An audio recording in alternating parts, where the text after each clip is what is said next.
Hi, I'm Press Gazette editor Dominic Ponsford. Welcome to my weekly video blog. This week I think the BBC got off pretty lightly in a BBC Trust report into the Panorama undercover investigation to North Korea. Now the BBC Trust gave Panorama quite a mild telling off really, because it failed to adequately inform the 10 students who were on the trip that Panorama was there and that it was filming undercover. Now, one of the students on the trip, parents complained to the BBC, and that's why the BBC Trust did a very detailed inquiry into this. Press Gazette spoke to one of the students this week, and they said that they were fine about the trip and that 7 out of the 10 students on it were very happy to have the BBC there filming undercover. But I can't help feeling that if it had been a national newspaper that had done this, there'd have been an almighty uproar.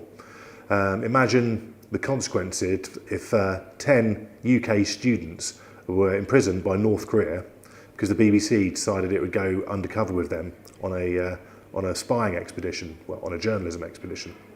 The fallout from that would have been absolutely incredible. And at the end of the day, although it was undoubtedly in the public interest, it didn't really bring that much new information to light about North Korea. Also this week, we had some very encouraging signs that the public are willing to pay for news online. Wings Over Scotland is a blog. It's a one-man band news website that deals with the pro-independence argument in Scottish politics and Scottish news.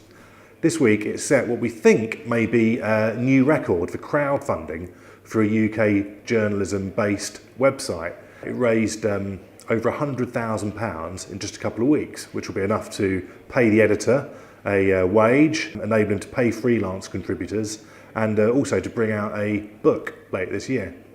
So crowdfunding is really looking like a force to be reckoned with in digital journalism.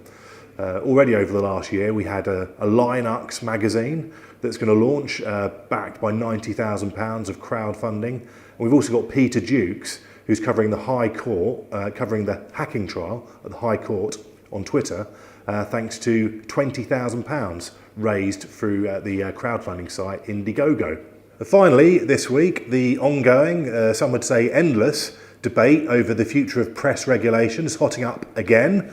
This is because the deadline is looming now for the new press regulator set up by the industry, the Independent Press Standards Organisation, to be up and running.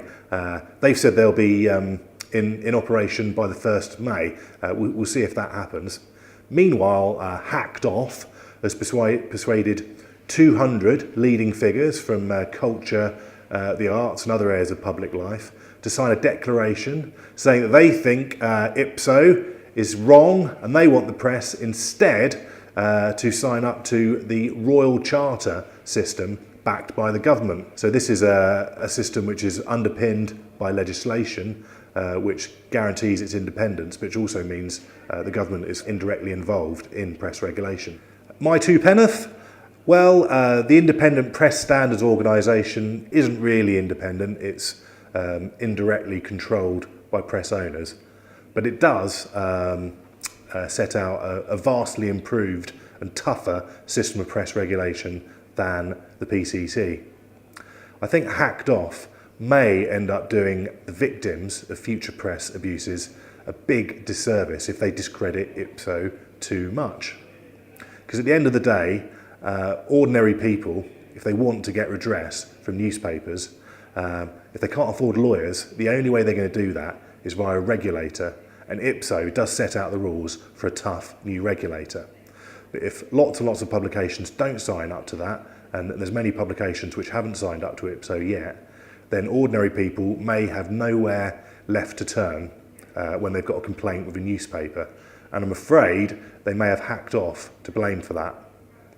You can read more about all these stories on the Press Gazette website.